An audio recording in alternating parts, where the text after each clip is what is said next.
Tahanan na yata ang isa sa mga pinakapinapangarap ng bawat pamilya. Isang tahanan na magkukup sa kanila mula sa ingay at gulo na dala ng mundo.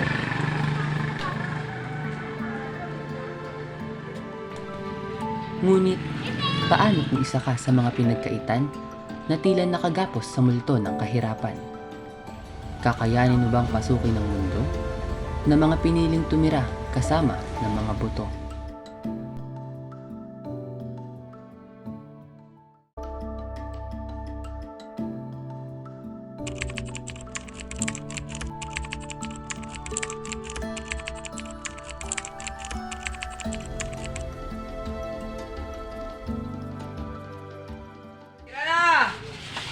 Abang na ano ka naglalaro?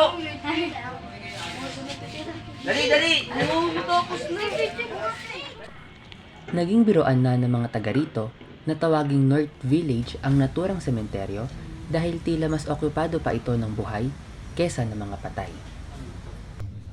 Ang sementeryong ito ang kumupkop sa mga taong hindi pinalad na tumira sa tipikal na tahanan.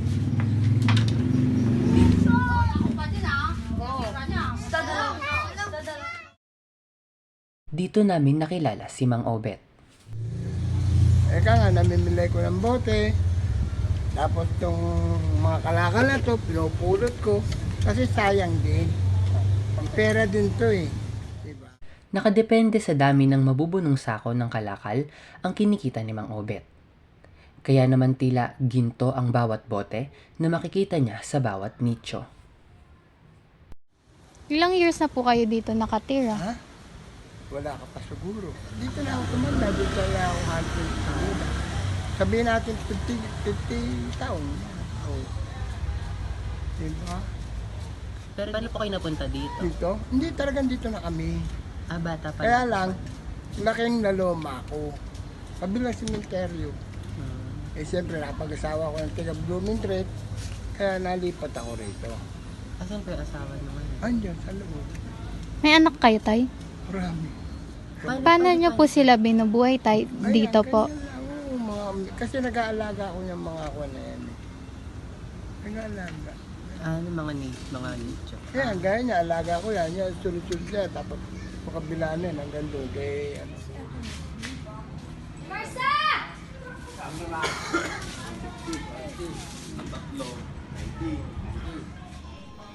Bukod sa pangangalakal, paglilinis ng mga nicho ang isa sa ikinabubuhay ng mga taga rito.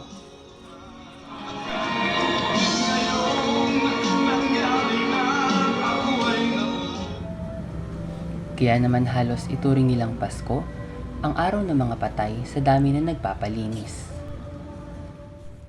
Isa na rito si Nanay Blanquita. Ano po yung parang kailan yung pinaka-season na as in malaki yung kita niyo? Mag-uundas. Talagang Oo, pag mag-uundas yan, kumikita ka ng medyo maayos. Ay, napabalik. Kaya lang, pag-undas, siyempre, kailangan magpagod ka. Sipag talaga. Talagang hindi nyo ako makikitang malinis. Marami kong pintura, madumi akong madumi.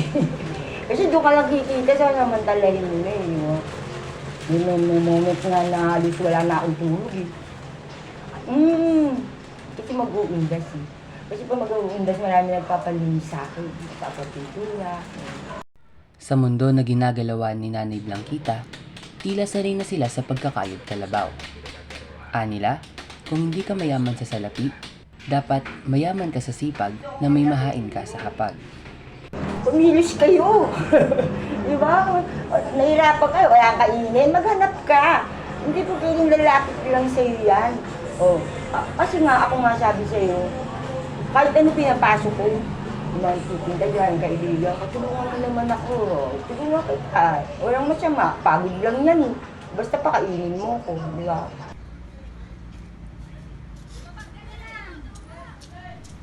Sa kabila ng hirap ng pamumuhay nila Nanay Blanquita sa loob ng sementeryo, mas gugustuhin pa rin daw nilang dito na mamalagi kesa sa labas na tila doble ang pahirap pa kung tutuusin. Saan ako lilipat? Wala nga akong asawa. Pero siya lilipat ako, uupa ang bahay. Yung babayad ng tubig, yung babayad ng ilaw, tsaka kukunin yun. Eh, yung income ng alaga-alaga, hindi sapat siya. Hindi sapat. Okay na rin. Kasi nga, sa labas, namumblema ka ng pambayad, pambili. No? At least dito, yung pambayad, pambili, may bigas ka lang, okay na eh. Oo. Sa gitna ng aming pakikipagkwentuhan kay Nanay Blanquita, nabanaag naming hindi nawawalan ng ngiti sa mga labi ang matanda. Yes, ayoko malungkot. Bawal sa akin umiyak. Pagka malungkot umiyak ako, parang pati lang tumiyak. Oo. Dinadaan niyo na lang sa tama. Kahit yung problema, anong gagawin mo? Iyak ng iiyak, wala naman nangyayari. Ang maganda, isipin mo paano solve yung problem mo. Yeah. Sa loob ng ilang oras naming pag-iikot at pakikipagkwentuhan kila Mang Obet at Nanay Blanquita at sa ilan pang mga taga rito, ay napuno kami ng iba't ibang aral na hindi kailanman matututuhan sa libro. Mga katagang sinambit ni Nanay Blanquita na itinuro na marahil sa kanya ng panahon at ito ang mga kwentong baon na narinig namin sa bawat nicho.